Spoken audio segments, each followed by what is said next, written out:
নমস্কার বন্ধুরা, মিতার রোজকার রান্নায় আপনাদেরকে স্বাগত। আজকে আমি চিকেন মশলা করে দেখাচ্ছি। আর তার জন্য আমি একদম উনুনের কাছেই নিয়ে এসেছি, কড়াই বসিয়ে দিয়েছি, তেল গরম সরষের তেল 3 চামচ দিয়েছি। আর এটা চিকেন 750কে দই, নুন আর কাশ্মীরি লঙ্কা গুঁড়ো দিয়ে ম্যারিনেট করে 8 ঘন্টা ধরে রেখেছিলাম। এবারে আমি রান্নাটাই শুরু করে দিচ্ছি।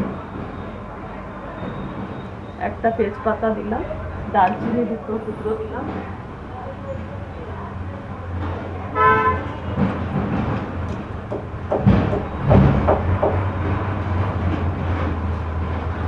দুটো ছোট এলাচ মুখটা ফাটিয়ে দিয়ে দিলাম।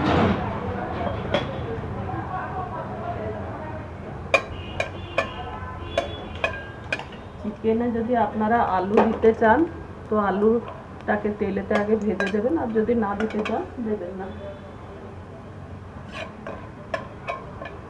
এবারে পেঁয়াজ দিয়ে দিচ্ছি।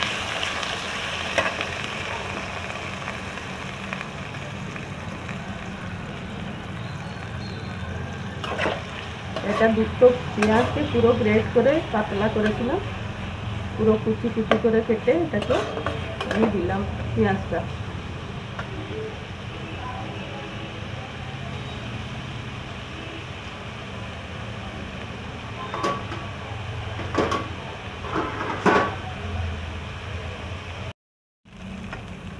পেঁয়াজটা ব্রাউন কালার পর্যন্ত ভাজতে হবে, আমি ভেজে দিয়েছি। এবারে এটা কাঁচা লঙ্কা, আদা, রসুন পেস্টটা 1.5 চামচ মতন দিয়ে দিলাম। এতে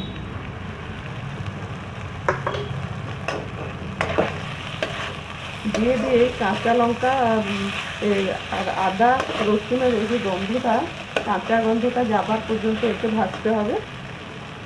আর এর সাথে দিয়ে দিলাম 3 চামচ মতন টমেটোটাকে গ্রাইন্ড করে রেখেছিলাম, 3-4 চামচ এতে দিয়ে দিলাম। একসাথে এটাকে ভালো করে কষতে নিচ্ছি। এটা কষতে কষতে আমি হলুদ গুঁড়ো 1 চামচ দিলাম, কেননা চিকেনেতে ম্যারিনেট করবার সময় হলুদ গুঁড়ো দিয়েছিলাম, তাই বেশি দিচ্ছি না।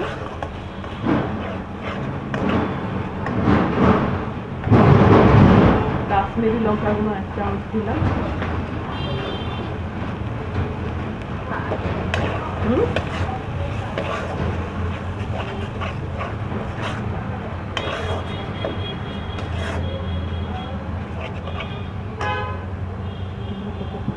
মশলাগুলো ভালো করে পুরো কষা হয়ে গেছে।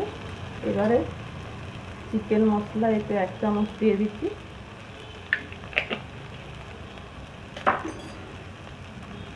আর এটা দিয়ে ভালো করে মিশিয়ে নিয়ে আমি চিকেনটাকে এবারে এতে দিয়ে দিচ্ছি।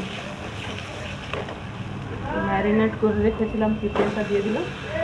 আর এতে সামান্য পরিমাণ মতো নুন দিয়ে দেবো, যদি নুন কম লাগে তখন বরং আবার মিশাতে হবে। এখন অল্প নুন দেবো, কেননা ম্যারিনেট করবার সময়ও নুন দিয়েছিলাম।